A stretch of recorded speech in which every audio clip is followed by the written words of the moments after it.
கர்த்தராகிய இயேசு கிறிஸ்து நாமத்தினாலே உங்களுக்கு என் அன்பின் வாழ்த்துதலை தெரிவித்துக் கொள்கிறேன். கர்த்தர் நம்மோடு இடைப்படுவாராக. கர்த்தர் நாம ஸ்தோத்திரம். இந்த வேளையில நம்ம ஆசீர்வாதங்களை பெற்றுக்கொள்ளணும் எல்லாருக்குமே இஷ்டம். யாருக்கும் ஆசீர்வாதம் வேணும்னு சொல்ல மாட்டாங்க. எல்லாருக்கும் ஆசீர்வாதம் வேணுமா?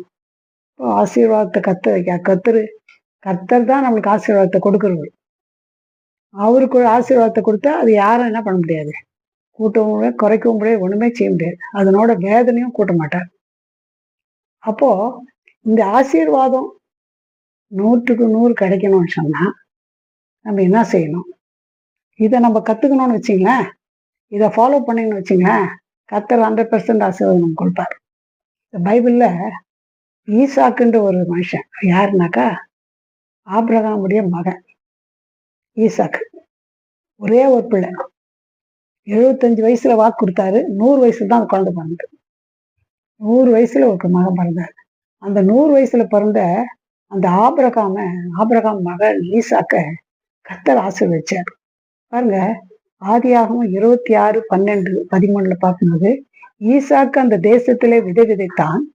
கர்த்தர் அவனை ஆசீர்வதித்ததினால் அந்த வருஷத்தில் 100 மடங்கு பலன் அடைந்தான். அதுவும் பஞ்ச காலத்துல விதை விதைக்க சொன்னா விதை விதைச்சார் ஈசாக்கு. விதை வச்சா எவ்வளவு பலன் வந்தா 100 மடங்கு பலன் வந்தா. அவள் 100 மடங்கு ஆசீர்வாதம். அவன் 26:13 அவன் ஐஸ்வர்யவனாக்கி வர வர விரித்தடைந்து மகா பெரியவனானான். வர வர விரித்தடைந்து மகா பெரியவனாயிட்டான். அவ்வளவு ஆசீர்வாதத்தை கர்த்தர் கொடுத்துட்டார். இப்போ நமக்கு கூட இந்த மாதிரி பெற்றுக்கொள்ளணும் ஆசீர்வாதம் வேணும் விருப்பமாகுதுல்ல. அப்படின்னா அப்ப நம்ம ஈசாக்கு என்ன செய்தாரோ அந்த மாதிரி நம்ம செய்தா நமக்கு கூட என்ன பண்ணுவாரு, வர வர ஆசீர்வாதத்தை கொடுப்பாரு, மிக பெரியவன் ஆக்குவாரு, 100 மடங்கு ஆசீர்வாதத்தை கொடுப்பாரு. அதை நம்ம கொஞ்சம் பொறுமையா கவனிங்க, அதை ஃபாலோ பண்ணுங்க. கர்த்தர் உங்களுக்கு அந்த ஆசீர்வாதத்தை கண்டிப்பா கொடுப்பாரு. ஈசாக்கு எப்படி ஆசீர்வதிக்கப்பட்டார்னா, இந்த ஆதியாகமம் 22ஆம் அதிகாரம் 1ஆம் வசனத்துல பார்க்கும்போது, இந்த காரியங்கள் நடந்த பின்பு தேவன் ஆபிரகாமை சோதித்தார். எப்படின்னு, அவர் அவனை நோக்கி ஆபிரகாமே என்றார். அவன் இதோ அடியேன் என்றார். ஆபிரகாம் முறை சொன்ன மாதிரி பிள்ளை இல்லாதிருந்து 100 வயசுல பிள்ளை கொடுத்தார். அவன் குழந்தை பிறந்து இறக்குற ஒரு டீனேஜ், ஒரு 14 வயசுக்கு மேல ஆகுறவரெல்லாம் நல்லா வளர்ந்து சந்தோஷமா இருந்தாங்க. கர்த்தர் ஒரு நாள் ஆபிரகாமை கூப்பிட்டு என்ன சொல்றாருன்னா, நீ நான் சொல்ற மாதிரி செய்வான்றார். என்னன்னா, உன்னை ஒரே குமாரன், உன் புத்திரனும், அப்பொழுது உன் புத்திரனும், உன் ஏகசுதனும், உன் நேசகுமாரனுமாகி ஈசாக்கை நீ இப்பொழுது அழைத்து கொண்டு மோரியா தேசத்துக்கு போய் அங்கே நான் உனக்கு குறிக்கும் மலையில் ஒன்றில் மேல் அவனை தகன பலியாய் பலியிடுனார். மோரியா மலைக்கு போனோம். அங்க ஒரே மகன் ஏக மகன், அவனுக்கு வந்து பலி கொடுங்க. எல்லாரும் நம்மளுக்கு சொல்லியிருந்தா என்ன ஷாக் ஆயிருக்கும். இது கர்த்தர் சொன்னாரா பிசாசு சொல்லிச்சான்னு நம்ம யோசிச்சிருக்கோம். ஆனா அவர் கர்த்தர் நேசித்தனால அவர் சொன்ன உடனே அவர் என்ன பண்ணாரு, உடனே எழுந்தார். அடுத்த வசனம் பாருங்க, 22:3 ஆபிரகாம் அதிகாலையில் எழுந்து தன் கழுதியின் மேல் சேணம் கட்டி தன் வேலைக்காரர் 2 பேரையும் தன் குமாரன் ஈசாக்கையும் கூட்டிக் கொண்டு தகன பலிக்கு கட்டைகளையும் பிளந்து கொண்டு தேவன் தனக்கு குறித்த இடத்திற்கு புறப்பட்டு போனான். கர்த்தர் சொன்ன உடனே கீழ்ப்படிஞ்சான். இது கர்த்தர் கீழ்ப்படிஞ்ச பெரிய காரியம் தான். யாரு? ஆபிரகாம் கீழ்ப்படிஞ்சது. இதுல முக்கியமான கேரக்டர் யாருன்னா ஆபிரகாம் தான். ஆனா ஆபிரகாமுடைய மகன் டீனேஜ்ல இருக்கிறான். இந்த காலத்துல வாலிப பசங்களை கண்ட்ரோல் பண்ண முடியல. என்னன்னா பண்ற அந்த மாதிரி ஆயிட்டு இருக்குது. அப்ப அந்த காலத்துல கூட அப்படிதான் இருந்தது. ஆனா சொல்ல முடியும். ஆனா ஈசாக்கு குணசாலியா இருந்தான். அப்போ ஈசாக்கு என்ன பண்ணாருன்னா, கூப்பிட்டு எழுந்திரிப்பா கால் எழுந்திரி புறப்படலான்றார் மகனை. என்னப்பா எங்க போறது, ஏன் இவ்வளவு காலன்னு ஒண்ணுமே சொல்லவே இல்லை. என்னத்துக்கு கூப்பிடுறீங்க? நான் வரமாட்டேன், நீங்க போறதுனா போங்க அப்படியெல்லாம் சொல்லியிருக்கலாம். அவன் ஒண்ணுமே சொல்லல. இப்போ இந்த ஈசாக்கு பற்றி நம்ம என்ன பார்க்கறோம்னா, கர்த்தர் சொன்ன அவங்க அப்பா சொன்ன இடத்துக்கு உடனே கிளம்பி போனான். இப்போ தகப்புகிட்ட ஒரு கேள்வியும் கேட்கல, உடனே புறப்பட்டு போனான். நம்ம கூட ஆசீர்வாதம் பெற்றுக்கொள்ளணும்னா கர்த்தர் நமக்கு ஏதாவது சொன்னா புறப்படு போ செய், நம்ம என்ன பண்ணோம், கர்த்தர் சொல்றோம் இடத்துக்கு உடனடியா போகணும். இதில் தான் ஆசீர்வாதம் இருக்குது. அடுத்தபடியா நம்ம பார்க்கும்போது கத்த சொல்றது செய்யணும். பொட்டு போறாங்க. போகும்போது கூட இவ்வளோ தூரம் எங்க போறது? மலை மேல ஏறுறது கஷ்டம் இல்ல. மலை மேல நடக்குதுன்னா பரவாயில்ல. 3 நாள் பிரயாணம் பண்ணலாம். மலை மேல ஏறினா எவ்வளவு கஷ்டம். மலை மேல ஏறுவாங்க. சரி, மலை மேல ஏறிட்டாங்க. போயிட்டு என்ன பண்ணாங்க, வேலைக்காரர் 2 பேரை விட்டுட்டு ஈசாக்கு இட்டுக்குன்னு கழுது மேல போனாங்க. கழுதை இட்டுன்னு போனாங்க. வேலைக்காரர் இட்டுன்னு போனாங்க. இன்னொரு ரகசியம்னா, மனைவிட்ட சொல்லவே இல்லை ஒரு வார்த்தை கூட. ஒண்ணும் சொல்லல. என்னப்பா, மம்மி கிட்ட அம்மா கிட்ட ஒண்ணுமே சொல்லல நீ. அது கூட கேட்கலாம் அவன். எங்க போறேன்னு கேட்கல. சரி, பலியிட போறோம்னு சொல்லி வந்துட்டாங்க. வந்துட்ட பிறகு என்ன நினைச்சுன்னு வேலைக்காரர் 2 பேரை விட்டுட்டு கழுதியும் வச்சுட்டு அந்த பிளந்து வச்ச கட்டையை எடுத்து என்ன பண்ணாராம், ஈசாக்கு தலைமையில வச்சு கத்தியும் கொடுத்துட்டு நெருப்பு கத்தி எடுத்தாச்சு. அப்புறம் கட்டையும் எடுத்தாச்சு. இது என்ன பண்றாங்க, கிளம்பி போறாங்க. போகும்போது என்ன நடக்குதுன்னு சொன்னாக்கா, இந்த 3ஆம் நாள்ல என்ன பண்றாரு, கண்களை ஏறெடுத்து பார்த்து தூரத்திலே அந்த இடத்தை பார்த்துட்டாரு. பார்த்துட்டு ஆபிரகாம் தன் வேலைக்காரன் நோக்கி என்ன சொல்றாரு, கழுதியை நிறுத்திட்டு இங்க காத்திருங்க, நானும் பிள்ளையாண்டானும் அவ்விடம் மட்டும் போய் தொழுது கொண்டு உங்களிடத்து திரும்பி வருவோம் என்றார். நாங்க திரும்பி வந்துடுவோம்ப்பா சொன்னா சொல்லிட்டு வேலைக்கார்ட்ட சொல்லிட்டு வேலைக்காரன் நிறுத்திட்டு அந்த கழுதியும் விட்டுட்டு ஈசாக்கு கட்டை நெருப்பு கத்தி எடுத்துன்னு கிளம்பிட்டாங்க. கூடவே வராது யாரு, ஈசாக்கு. ஈசாக்கு கூடவே வராரு. சரி, போயினே இருக்கிறாங்க. அப்போ போகும்போது என்ன ஆச்சுனாக்கா, நாங்க திரும்பி வரோம்னு சொல்லிட்டு வந்துட்டாங்க. இது கட்டைங்களாம் எடுத்து என்ன பண்ணிட்டாங்க, அவங்க கையில கட்டி அவன் மேல வச்சுட்டு நெருப்பையும் கத்தி எடுத்துக்கின்னு எல்லாம் கூடி போறாங்க. போகும்போது தகப்பனேன்னு கூப்பிடுறாரு. யார், ஈசாக்கு. 22:7. அப்பொழுது ஈசாக்கு தன் தகப்பனாய் ஆபிரகாமை நோக்கி என் தகப்பனே என்றான். அதற்கு அவன் என் மகனே இதோ இருக்கிறேன் என்றான். அப்பொழுது அவன் இதோ நெருப்பும் கட்டையும் இருக்கிறது, தகன பலிக்கு ஆட்டுக்குட்டி எங்கே என்றான். இது ஒண்ணும் தப்பு இல்லை. ஏன்னா கட்டை இருக்குது, நெருப்பு இருக்குது, கத்தி இருக்குது, எல்லாம் இருக்குது. முக்கியமானது ஆடு இல்லையே எங்கன்னு கேட்கறான். கேட்டு தப்பே இல்லை. அவ்வளவுதான் கேட்டான். கேட்டாக்கா ஆபிரகாம் என்ன சொல்றாரு, ஆபிரகாம் மகனே, தேவன் தமக்கு தகன பலிக்கான ஆட்டுக்குட்டியை பார்த்து கொள்வார் என்றார். அப்புறம் இருவரும் கூடி போனான்.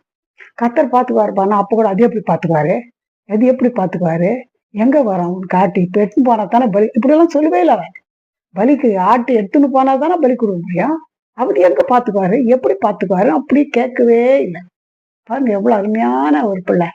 ஒண்ணுமே சொல்ல, கர்த்தர் பார்த்து கொள்வான்னு சொன்னார். சொல்லிட்டு மறுபடியும் என்ன பண்றாங்க, கூடி போயினே இருக்கிறாங்க. அப்போ அவங்க சொல்லி இருந்த இடத்துக்கு வந்தாங்க. வந்தாக்கா ஆபிரகாம் என்ன பண்ணாரு, ஒரு பலிபீடத்தை உண்டாக்குனார். அப்புறம் கட்டைகள்லாம் அடுக்கினார். தன் குமாரனாக ஈசையை கட்டி அந்த பலிபீடத்தில் அடிக்க கட்டில் மேல அவங்க கெடுத்தினார். பாருங்க, கட்டையை அடுக்கிறாரு, பலிபீடத்தை கட்டுறாரு, கட்டையை அடுக்கிறாரு, இவன் கையை காலை கட்டி எடுத்து கடத்துறாரு எங்க பலிபீடத்தினால.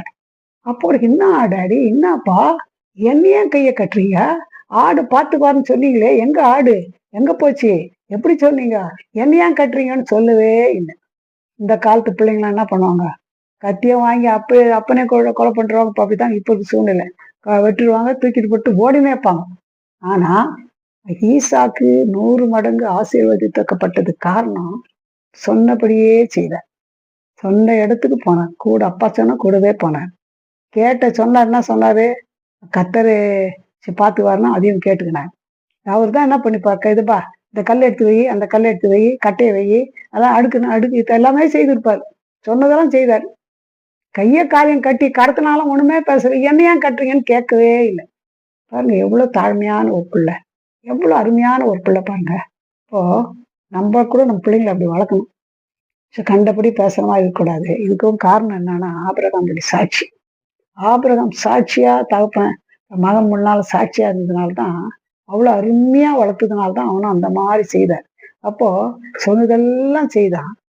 கத்தர் பார்த்துக்குவாருன்னா அத்தை கூட விசுவாசம். கத்தர் பார்த்துக்குவாருன்னு கம்முனே இருந்தார். பாருங்க, இது ஒண்ணுமே இல்லை, இங்க எங்குமே ஆடே இல்லை சொன்னாலும் கம்மனு இருந்தார். சொன்னதெல்லாம் எடுத்து என்ன விசுவாசித்தார். விசுவாசத்து மட்டும் இல்லை, முக்கியமா ஒண்ணு சொன்னதுக்கு கீழ்ப்படி சொன்ன இடத்துக்கு போனாங்க. சொன்னதெல்லாம் செய்தான். 3வது அவன் சொன்னது விசுவாசம். கத்தர் பார்த்து கொள்வாரும், அதையும் விசுவாசம். இப்போ கைய காலை கட்டி பலிப்படுத்த மேல கட்டினா அது எவ்வளவு நம்ம யோசித்து பார்க்க முடியாத ஒரு காரியம். ஒரு அர்ப்பணிப்பு. அப்படியே அப்பா சொன்னா உடனே அதை நம்ம விளக்க முடியல, புரிஞ்சுக்க முடியல. அவ்வளோ ஒரு அர்ப்பணிப்பு. அர்ப்பணித்து கம்மனே இருந்தான். ஆனா கை கட்டும் போதும் கம்முன்னு இருந்தான், காலை கட்டும் போதும் கம்முன்னு இருந்தான், தூக்கி அது மேல கடத்தினாலும் கம்முன்னு இருந்தான். பாருங்க எவ்வளோ ஒரு கீழ்ப்படிதல், எவ்வளோ அப்பா சொல்லிட்டாரு பார்த்துக்கோறோம், அப்படியே தான் விசுவாசம்.